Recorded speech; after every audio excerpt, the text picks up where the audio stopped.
Well, thanks for coming. I think I just love great college environments, and I thought Blacksburg and Virginia Tech was one of the best I've been around. Their defensive line had a reputation of being one of the best in the country this year, and in our opinion, more importantly, our players' opinions, and our line coach, and obviously mine, I think they were. And it took us a while to get things organized. They changed up. I also think their defensive coaching staff, has a great reputation after playing them 2 years in a row. It's well deserved. They fit their personnel. Not that this is about them, but I just think it's. And I told our coaches that when you hear that you have a system and you have to go recruit players that fit the system, in my opinion, that's not a good football coach. You fit your system around what you have, and they got real twitched up, not real big, but they're real fast. And if you really watch that film closely, like real fast. And they did exactly what I would expect our defensive staff to do with that kind of personnel. Real fast, real physical guys. A drop pass here, a turnovers, and offensively a little disappointed with execution.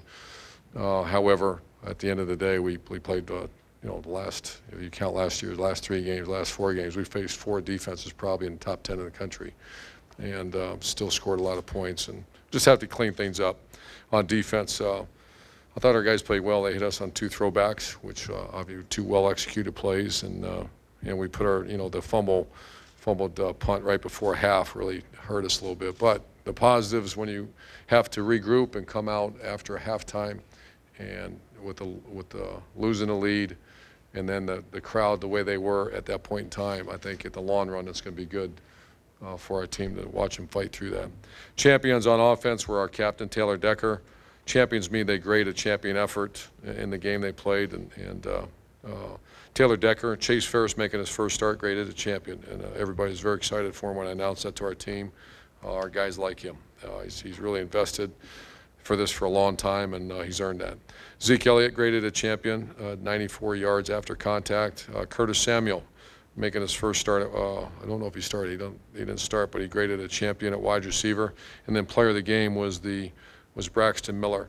The interesting thing about our offense is that a guy like Braxton touched the ball 4 different ways. He direct snap, played quarterback, got handed to him as a running back, got pitched to him as a jet sweep guy, and then he got thrown to him as a wide receiver. And that's our job as coaches to, if you get a freak athlete or a guy that's excellent in space, get it there. You can't just do that at wide receiver, because what if the defense takes away that wide receiver? And so that's something that we've been doing for years, and it's great to be able to do that, a guy like Braxton. On defense, you got Tyquan Lewis, graded champion, first start, champion. Adolphus Washington, Raekwon McMillan, first start champion, and Gary Conley, first start champion. Those are 3 of the 4 champions, or first-time starters. And Tyvis Powell was defensive player of the game, played very well, and he's also a captain. On defense, on kicking, champions were Dante Booker, Curtis Samuel, Garyon Conley. Those are 3 tackles inside the 20 on kickoff, very good coverage. And Josh Perry recovered the onside kick. The Special Forces player of the game was Paris Campbell, obviously a redshirt guy that didn't play last year. He's all over the field. He had a tackle inside the 20 and the yard line on kickoff, and he's the one that hit the punt returner for a no gain on punt. So with that, I'll answer any questions for you. Second row, right, Dave. Irvin, there was so much focus and attention for you guys in the summer on this opener. Now you come back short week, big favorite, and these guys, your players are being told on the outside they're not going to face another challenge for the next 9, 10 weeks. How do you kind of guard against that? Where I don't know, it's an interesting thing. You just guard against everything, man. I mean, this is nuts. I guess you have guards to guard the guards, right, or guard the player. But that's our. We go 9 strong, and I hold every coach accountable, and you watch for indicators how they're slipping. And I said that in the summer. One is academics, others is work ethic on the practice field or weight room, and any social issues that you're dealing with. Those are 3 indicators that we watch very closely. And if I see it, the good thing is if you slip up, there's some pretty good players here. That means the next guy's pretty good too. So that is something we have to watch. But. Back row, right, Clay. The quarterback situation of work in progress. Yeah. Is Cardell the starter and JT's the backup now, or how does that? No, I don't know. You got to watch. You said before, after the game, I don't know who's starting next Yeah. It's delicate, man. I don't know. I do know. I should. Head coach saying I don't know, boy, that probably sounds bad. I know JT had one rush for 40 yards and one pass for a touchdown, and was engaged, was leading the team, knew he wasn't going to take the first snap, and talked to the team before they went out. You know, there might be packages that I'm going to put in. We talked about that today with the quarterbacks, with maybe JT. So I don't know. It's they both have to be on call and ready to go. And I've never been in a situation like that they're both pulling for each other. It's the damnedest thing I've ever seen. It's really cool to see that. Front row right, Austin. It seems strange at all to you that what Cardale has accomplished in 4 games, that he's not actually started for Ohio State in Ohio Stadium. It seemed odd to you. Yeah, I didn't realize that until you just said that. That's real odd. I guess, I don't know if you want me to comment. That is odd. Is that a question or a statement? I don't know. Maybe it's both. Yes. Would you referenced those packages, do you feel like for the most part what you did with the quarterbacks on Monday is a blueprint that you are going to continue to use? I really don't know, Austin. You know, a lot of it depends on, the good thing is we expect the expectations in the classroom now, and you screw around, man. Be careful. And so I don't want to jump too far ahead. Well, let's go beat Hawaii, and whoever I think and I think can drive us down to score a touchdown against. I knew it was going to be the defense we saw was going to be a zero, and a big dude's going to have to stand in there, and it worked. A couple of times he had to go over the top of people, make a play, and then there's other times where JT's got incredible skill too. So just we're trying to win a game, just trying to score and win a game. Front row middle, Dave. When did you let the quarterbacks know, Coach? The starters know? Oh, Jerry was telling me that Cardale said, so I got to speak clearer, I guess. When I said, you're in. Probably 2 or 3 days before that Cardale was going to take the first snap. In this day and age, are you pleasantly surprised that did not leak out? Does that say a lot about kind of the tightness of the group, and maybe Cardale didn't hear me from what he said. I didn't even talk to Cardale about it. So yeah, I like that one, because there was a time when I first got here, when someone sneezed in here, it went out, and I made it clear that just if there's anything going out, and I've told you guys, if your sources are in here, you got a guy fired, and if your sources are in a player, your kid's never going to play. So I'd be careful on who your sources are, and yeah, I think that stays within the team. Front row right, Tim. Urban, what is the biggest challenge with literally, is this your one full practice day? That's awful. Yeah, I didn't realize. When Gene and I talked about this last year, I just didn't even think about it. Today's a Wednesday, and we were in just Buckeye gear, but we're going to go Thursday, and tomorrow's third downs. I can't believe it's Wednesday night. And so, yeah, it's real difficult right now. Guys are still sore, banged up. That was a tough game. Physical game, too. That's what I was going to say. I mean, sometimes you play East-West games. This wasn't that. This was a downhill sledgehammer game, and our guys are beat up, so we got to be real smart here how we go about our business.